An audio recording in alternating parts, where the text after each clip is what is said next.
बिस्मिल्लाहिर्रहमानिर्रहीम। अस्सलाम वालेकुम नाज़रीन, आपका मेज़बान अली हुसैन जी। पंजाब हुकूमत की तेज़ियाँ कल नज़र आई हमें, जब बारिश हो रही थी और पानी आ रहा था, और जब बारिश ज़्यादा हो रही थी तो पानी ज़्यादा आ रहा था। एंकर पर्सन डूबे हुए थे, रिपोर्टर्स डूबे हुए थे। शुएब पता नहीं कहीं गायब था। शुएब को कॉल भी पता नहीं किसी ने की है या नहीं की है। शुएब ने कल क्या दौरा किया है लाहौर का।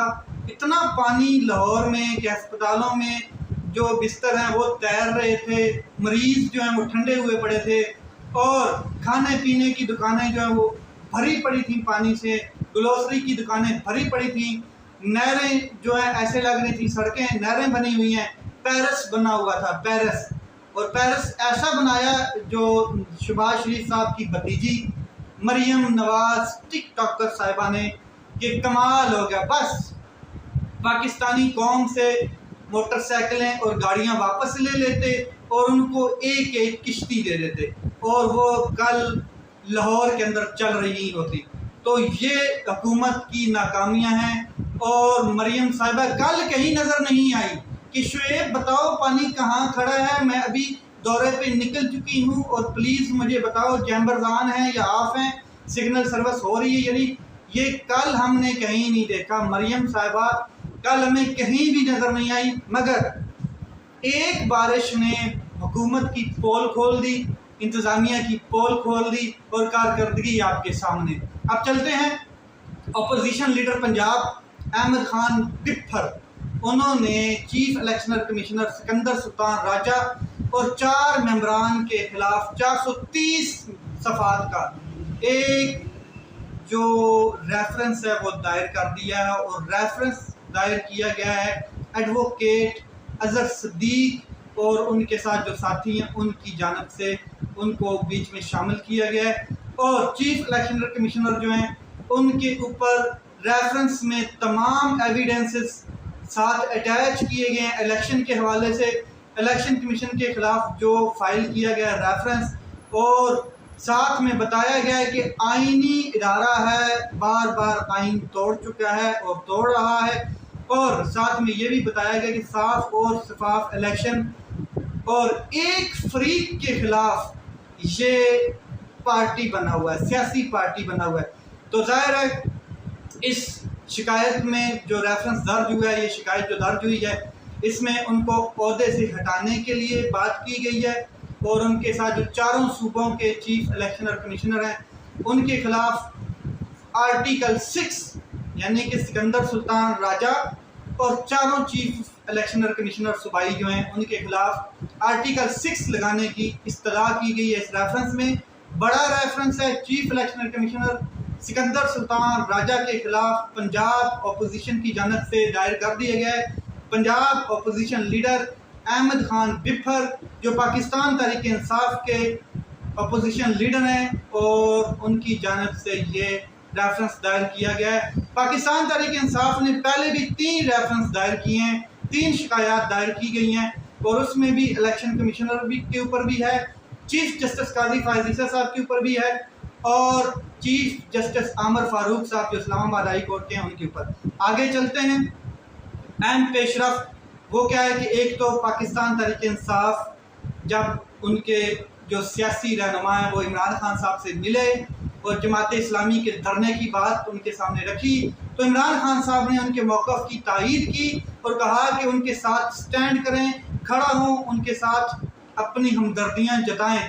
तो आज जो शुएब शाहीन साहब हैं वो एक वफ़द के साथ अमीर जमात इस्लामी लियाकत बलोच जो नायब अमीर हैं उनके साथ जाके मिलते हैं, उनके धरने में जाके बैठते हैं, इजहार यकजहती करते हैं उनके धरने में बैठ के, और ये पैगाम देते हैं कि जो जमात इस्लामी ने ये धरना दिया है अवाम के लिए, कौम के लिए, टैक्सेस के ख़िलाफ़ और हुकूमत की जो ज़ालिमाना टैक्सेस हैं उनके ख़िलाफ़, हुकूमत ने जो बिजली के ऊपर तबाही निकाल दी अवाम की उसके ख़िलाफ़, और जो उनके मुतालबात हैं वो दुरुस्त हैं, आइनी हैं और कानूनी मुतालबात हैं। तो आज पाकिस्तान तहरीक इंसाफ का वफ़द वहाँ पर गया, डेलीगेशन वहाँ पर गया और बैठा रहा। शुएब शाहीन इसकी जो है वो सरबराही कर रहे थे। अब सबसे अहम तरीन खबर की तरफ चलते हैं। तो इस्लामाबाद हाई कोर्ट बड़ी इस टाइम गर्दिश में नज़र आ रही है, बड़ी इस टाइम जो स्पीड में नज़र आ रही है, और आइन और कानून के जो खिलाफ वर्जी लोग कर रहे हैं उनको झंझोड़ रही है और बता रही है कि हम अब बैठे हैं, अब जो मर्जी हो जाए, हम यहाँ पर आइन और कानून के मुताबिक फैसले देने के लिए बैठे हैं। तो जस्टिस गुल हसन औरंगजेब साहब इस्लामाबाद हाई कोर्ट, आज उन्होंने डॉक्टर शहबाज गिल के भाई गुलाम शबीर की जो बाजियाबी केस है उसके ऊपर समाअत की है। क्या कहते हैं जी इस्लामाबाद हाई कोर्ट के जस्टिस मियां गुल हसन औरंगजेब साहब? सबसे पहले तो उन्होंने बड़े अहम रिमार्क्स दिए हैं, उनके ऊपर आते हैं, और गैर मामूली रिमार्क्स हैं। अगर हम सख्त आर्डर जारी करेंगे तो होगा ये कि जजेस के खिलाफ फिर हुकूमत कार्रवाइयों पर उतर आएगी, साजिशों पर उतर आएगी, प्रोपेगेंडास पर उतर आएगी। स्टेट कौंसल साहब मेरे पास चैम्बर में आना, समाअत के बाद मैं आपको दिखाऊंगा अपनी डिग्री कि मेरी डिग्री असल है। आ जाना, मैं खुद आपको दिखाऊंगा, आपको ढूंढने की ज़रूरत नहीं पड़ेगी मेरे खिलाफ कोई एविडेंस, मेरे खिलाफ डिग्री के बारे में। आपको पता था कि जस्टिस तारिक महमूद जहांगीरी की डिग्री के हवाले से काफ़ी चीज़ें चल रही थी कि उनकी डिग्री जाली है, और उसके ऊपर चीफ जस्टिस आमिर फारूक साहब एक फैसला भी महफूज करके बैठे हैं, पता नहीं कब वो देंगे, कि इतना नहीं उनको पता चला कि अभी तक डिग्री जाली है या असली है। लेकिन ये सारी साजिशें थी, प्रोपेगेंडे थे जजेस को कंट्रोल करने के लिए। तो जस्टिस गुल हसन औरंगजेब साहब ने फाड़ दिया, वो चीज़ दफन कर दी कि आओ मेरे चैम्बर में मैं आपको दिखाऊं कि डिग्री मेरी असल है या नकल है, और कोई ज़रूरत नहीं पड़ेगी आपको तहकीक करने की। पुरानी हाई कोर्ट की जो बिल्डिंग है उसकी इमारत में मेरी डिग्री दीवार पर लगी हुई है। बहुत अहम और गैर मामूली रिमार्क्स। आगे सुने, रिपोर्ट्स आई हैं जी, ISI की रिपोर्ट के मुताबिक मगवी गुलाम शबीर जो हैं वो उनके पास नहीं है, जबकि MI की जो मावनत है वो हमें बता रहे हैं कि हम आपको रिपोर्ट देंगे लेकिन हमें थोड़ा सा टाइम चाहिए। ये अटॉर्नी जनरल ने इस्लामाबाद हाई कोर्ट में अपना बयान दिया, तो इसके ऊपर फिर जस्टिस गुल हसन औरंगजेब साहब जलाल में आए, गैर मामूली रिमार्क्स देते हुए उन्होंने कहा कि पहले बंदा उठाने के लिए SHO को कहा जाता था, अब हुकूमत पाकिस्तान खुद पॉलिसी के मुताबिक ये काम करती है। चीफ कमिश्नर और IG इस्लामाबाद इस केस में क्या कर लेंगे? फिर हमने इनके खिलाफ ऑर्डर करने हैं, इनको हमारी बातों से कोई फर्क ही नहीं पड़ता है। मोटी खाल के हैं, मोटी चमड़ी के ये लोग हैं, इनको फर्क ही नहीं पड़ता है। अदालतें अब क्या कर सकती हैं? जस्टिस गुल हसन औरंगजेब साहब। आगे जो गुलाम शबीर के वकील हैं उन्होंने कहा कि शहबाज गिल ने बताया है कि एजेंसियों के लोग उनसे रब्ता करके कहते हैं कि तुम्हारा भाई इस्लामाबाद में हमारे पास है, अगर इमरान खान के हक़ में भी लोग बनाना आप छोड़ दो, क्योंकि शहबाज गिल जो है, डॉक्टर शहबाज गिल, वो इमरान खान साहब के हक़ में और पाकिस्तान तहरीक इंसाफ के हक़ में, और ये जो PDM है और ताकतवर इसके खिलाफ वो वीलॉगिंग कर रहा है, पंजाबी में भी कर रहा है और उर्दू में भी कर रहा है। तो अगर आप ये वीलॉग करना छोड़ दें तो आपके भाई को छोड़ देंगे। ये इस्लामाबाद हाई कोर्ट में जो दलाइल देते हुए वकील हैं गुलाम शबीर के, उन्होंने अपना मौक़िफ़ सामने रखा। तो इसके ऊपर फिर जो ऑर्डर जारी किया गया है और जो रिमार्क्स आए हैं, जस्टिस गुल हसन औरंगजेब साहब इसकी समाअत कर रहे थे, उन्होंने कहा कि वज़ारत दिफा की क्या हिम्मत है, क्या इन मामलात में जाए।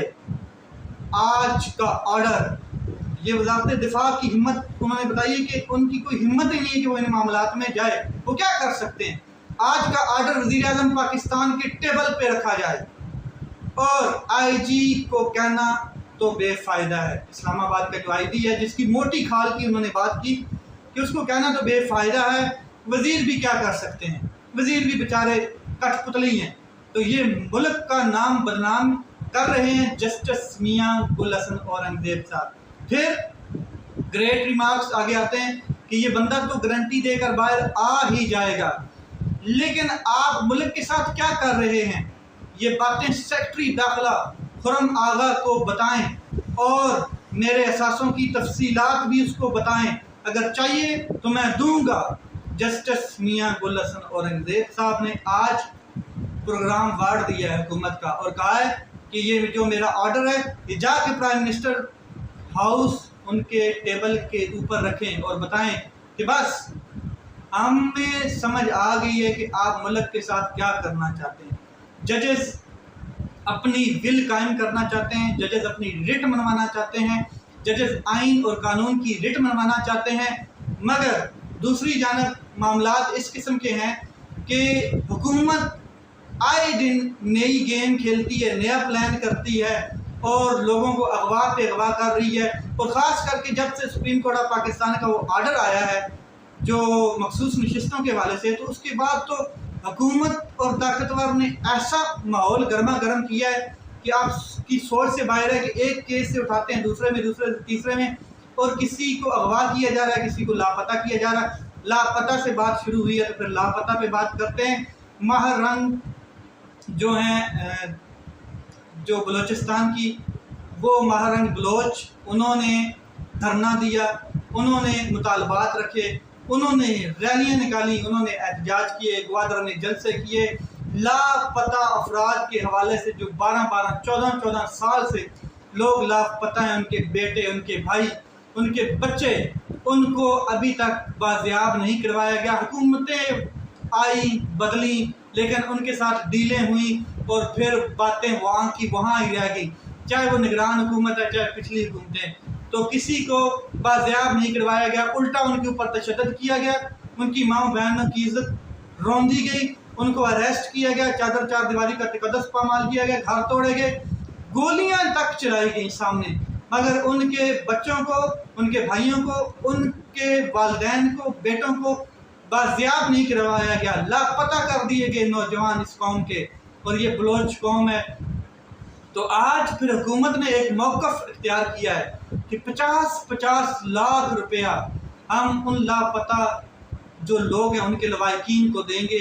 और ये सिर्फ इसलिए नहीं कि किसी की जान की कीमत लगा रहे हैं, ये सिर्फ इसलिए कि उनको हौसला हो जाए। मतलब लोग जो लापता हुए हैं बाजियाब नहीं करवाएंगे, जो अगवा हुए हैं उनको रिहा नहीं करवाएंगे, बल्कि उनकी कीमत लगा दी गई है, एक किस्म की 50-50 लाख रुपया कीमत लगा दी गई है। और जस्टिस मोहसिन अख्तर कियानी ने भी यही कहा था कि 30 लाख का चेक दे रहे हैं आप, हमें बंदा पेश करें, जो अगवा हुआ है, जो लापता हुआ, उसको हमारे सामने पेश करें। तो आज लॉ मिनिस्टर जो हैं आज़म नज़ीर तारड़ साहब आते हैं, प्रेस कॉन्फ्रेंस करते हैं, सीना चौड़ा करके कहते हैं कि हुकूमत वक्त 50-50 लाख रुपया उन लवाहिकीन को देगी जिनके बच्चे, बुजुर्ग, बूढ़े, नौजवान कौम के बलोच अगवा हैं या लापता हैं, हमें नहीं पता वो कहाँ हैं। इंटेलिजेंस एजेंसीज कहती हैं टॉप एजेंसीज हैं हमारी, हमें नहीं पता वो कहाँ हैं।